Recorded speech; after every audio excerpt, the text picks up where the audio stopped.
जानते हैं भगवान शिव अमरनाथ कैसे पहुँचे। अंत तक इस वीडियो को देखिए और लाइक कीजिए, क्योंकि उस गुफा में शिव ने एक ऐसी चीज़ छोड़ी थी जो आज भी वहां मौजूद है।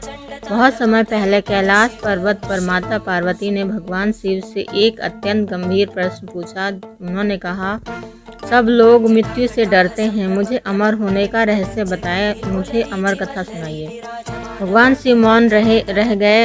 यह कथा संसार के लिए नहीं थी। यदि कोई भी जीव इसे सुन लेता तो सृष्टि का संतुलन बिगड़ सकता था। इसलिए शिव ने एक निर्णय लिया। उन्होंने कैलाश छोड़ने का निश्चय किया। वे ऐसे स्थान की खोज में निकले जहाँ कोई भी जीव ना हो।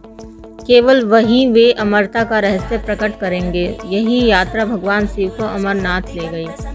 पहलगांव में, जिसे पहले बेलगांव कहा जाता था, भगवान शिव ने अपने वाहन नंदी को वहीं छोड़ दिया।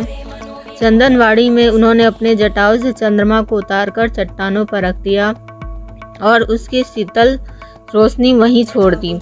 नीले जल वाले शेषनाग में उन्होंने अपने शरीर से लिपटे सभी सर्पों को मुक्त कर दिया।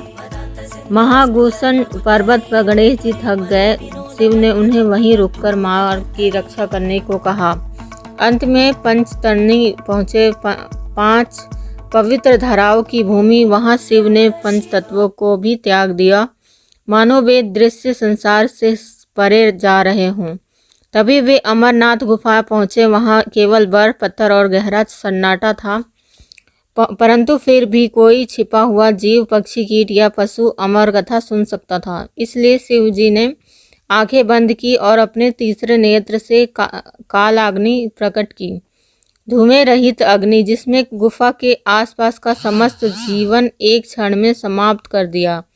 उस पूर्ण मौन में शिव माता पार्वती के साथ बैठ गए और अमर कथा प्रारंभ किया। मृत्यु को पार करने का रहस्य। युगों का समय मानो बीत गया। उस जमी हुई अंधकारमय शांति में केवल उनके स्वर गूंज रहे थे।